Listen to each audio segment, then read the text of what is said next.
this is a new theme, and we at Angelbeat have done new programs in the last few years dealing with sustainability.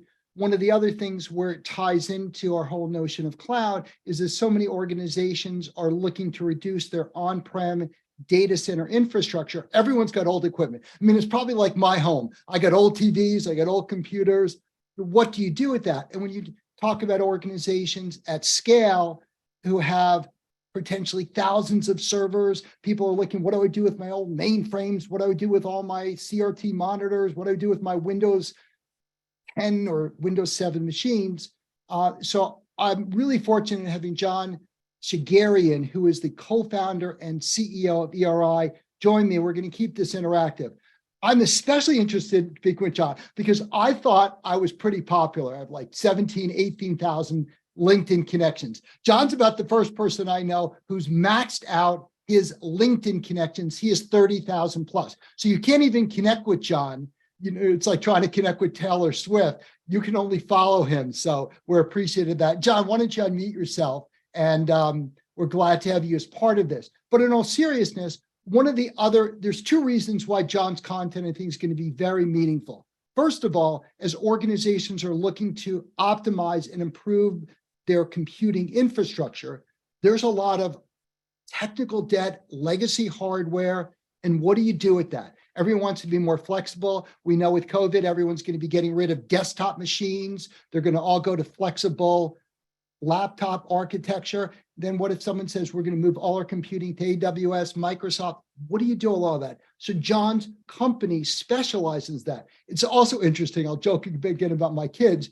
Everyone watches like the NCIS, they watch CSI, where someone is able to recover a hard drive in a bombed out terrorist attack in one of the NCIs, and they're able to find the terrorist who committed this because they've got this really smart person in some government offices. But literally that's what ERI does. And that's why it's so fascinating is they've got their foundation in e-waste recycling.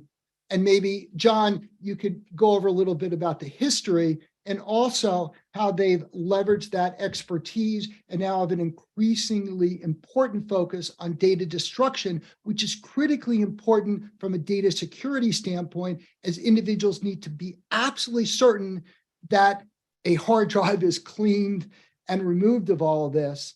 And maybe, John, if you could just share, we'll save that for a different conversation, how you're able to get 30,000 LinkedIn connections, but at least share some of the history of how you founded ERI and maybe talk about these dual priorities around environmentally sound, economically justifiable e-waste recycling. And then the other important theme is people want to retire their other older hardware. How do you deal with this important topic of data destruction, again, in a secure way? Thank you, Ron, and thanks for having me here today. It's really an honor, and it's a serious topic. It's become even more serious since we started this company 20 years ago. I was a co-founder. I was very lucky to be the co-founder in '98 of a .com company called Financial8.com, one of the .coms that broke out. We democratized student lending and became the largest online student lender in the United States and sold that company about 5.5 years after we founded it. And, so we were at the beginning of, Google was founded in '98. So it was the beginning of times of this technological revolution, so to speak. So we got a ringside ticket. And what we realized as we were running it is, as you said, all this technology that we were now being surrounded with. And that was really just a precursor for what was to come. So when we co-founded ERI, there was no e-waste recycling industry, so to speak. It was just scrap yards. It was number one, scrap yards. Number two, landfills. Number three, people filling up containers full of old electronics and shipping it off to Hong Kong or India or Africa. All bad solutions, all bad ways to handle this stuff. Why is it bad? Electronics, when recycled inappropriately, they all contain some version of cadmium, lead, beryllium, mercury, arsenic, all bad stuff. So it should never go into a landfill, should never go into a river or lake, shouldn't be sent abroad to be recycled with people who don't have the right tools or circumstances, et cetera. Now, e-waste 20 years ago was the fastest growing solid waste stream in the world, Ron. So wow. Even though today you and I turn on Bloomberg or CNBC and the well-meaning journalists, they cover two issues when it comes to the environment: Tesla or Rivian or any of the other wonderful EV companies, or the boogeyman of the environment, single-use post-consumer waste plastic that are clogging up our rivers and lakes and our oceans. And of course, those are great stories, but those are just two bookend stories that have been overrun. The real story, if we're really going from a shift from a linear to circular economy, and if we really all care about the circular economy, ESG, and sustainability, which all seem like trends that are here now to stay post 2018 or 19, look, you got to look at what are the largest waste streams. E-waste is not only the largest waste stream today, like it was 20 years ago, it's the largest waste stream by an order of magnitude of 2 to 4 times the second largest waste stream. So why? So look at my wedding ring. It's really no longer my wedding ring, even though I'm married almost 40 years. This is an Aura ring, contains a lithium-ion battery, needs to be appropriately recycled when it comes to its end of life to get the battery out and also to destroy the data, including my Garmin watch, including the Nest, the Ring, and all the other gadgets now that we have in our homes. Tesla's a client because Tesla is basically a computer on wheels. So the proliferation and the ubiquity of electronics has created this explosion. As that explosion has also happened, of course, we have the whole world of big data exploding. And you then think about the great company Shred-it, that we all see the trucks and all this, whatever city we live in, shredding data on paper. Well, it appeared to us back in 2010, who's going to be shredding the data that's in hardware? And so we went all in and leaned in on shredding data that's contained in your hardware, because it turns out that that's just the other side of the cybersecurity coin. So if great companies like Palantir and CyberStrike are protecting us from a software perspective when it comes to cybersecurity, who's protecting you in your home, in your organization you work for, big corporation, little corporation, small, medium-sized business, of all the data that's contained in the hardware that exists and sits in these organizations? And we now, with 9 locations, and a fleet of trucks that shred both on-site and, of course, the biggest e-waste shredders at our facilities, we shred off-site as well. We've become the largest responsible hardware data destruction company in the United States, potentially the world. So that's literally our business, while we still protect the environment as well. So it's really twofold. So if I'm running some big bank, I got all these old systems, old computers, I've got it, or tragic. Let's take a look at like Silicon Valley Bank. There's going to be a lot of old computers that are all going to get resold that have to be disposed of.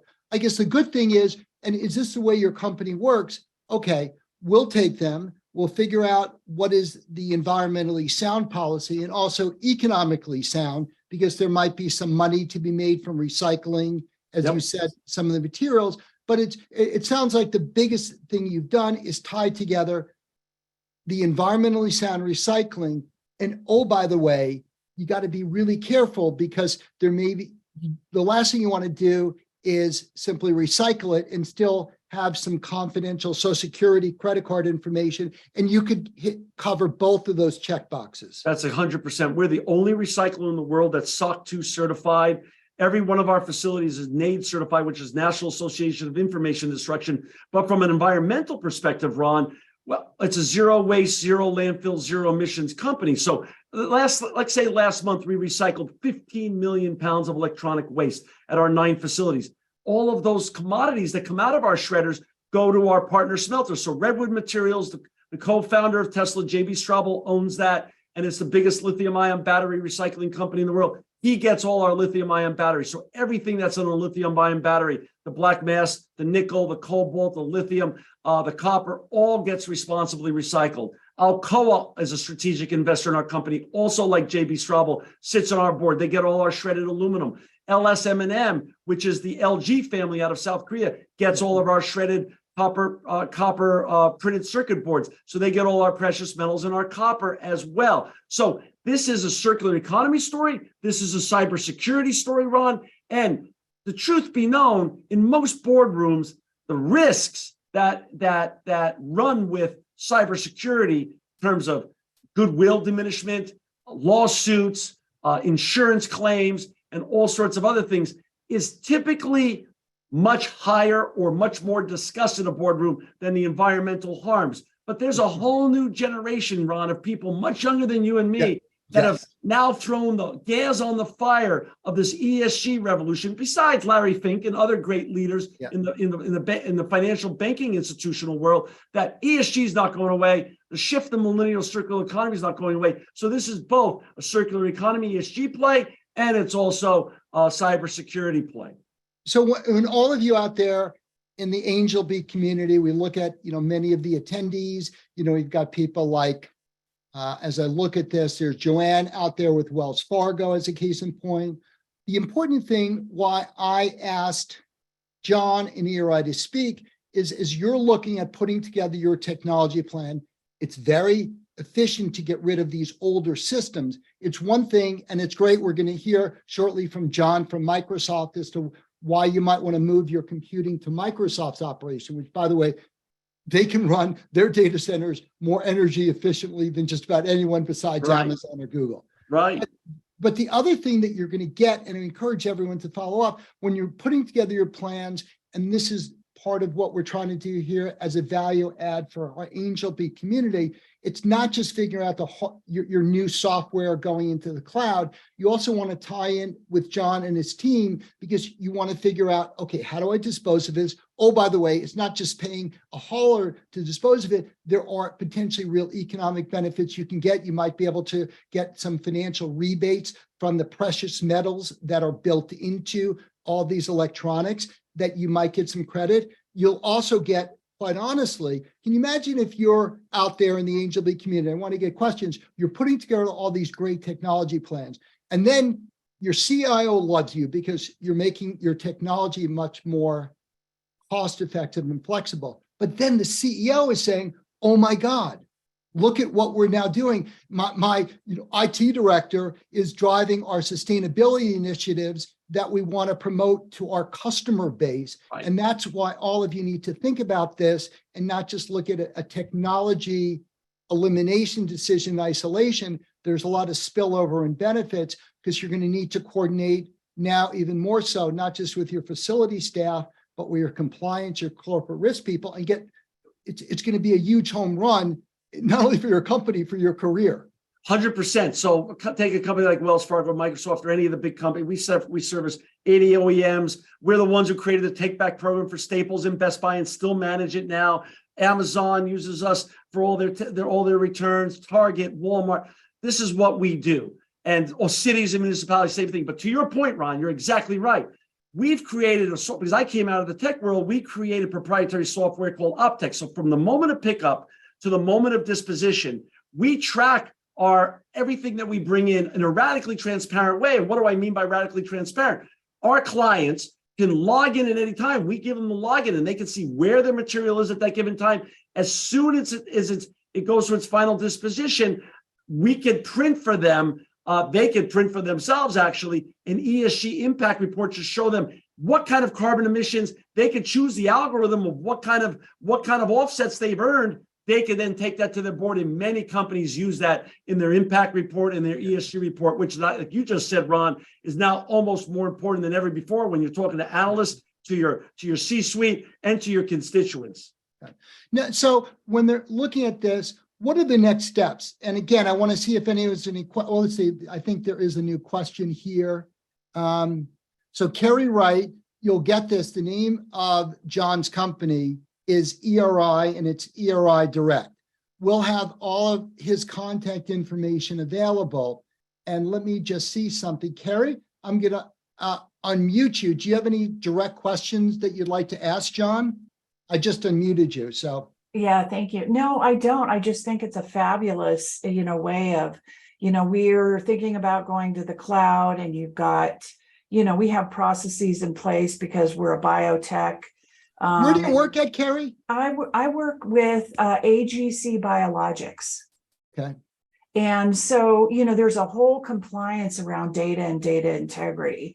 And so this really kind of caught my ear, because, we do have a lot of antiquated hardware. And so we're looking at, replacing that or possibly even moving to the hybrid cloud.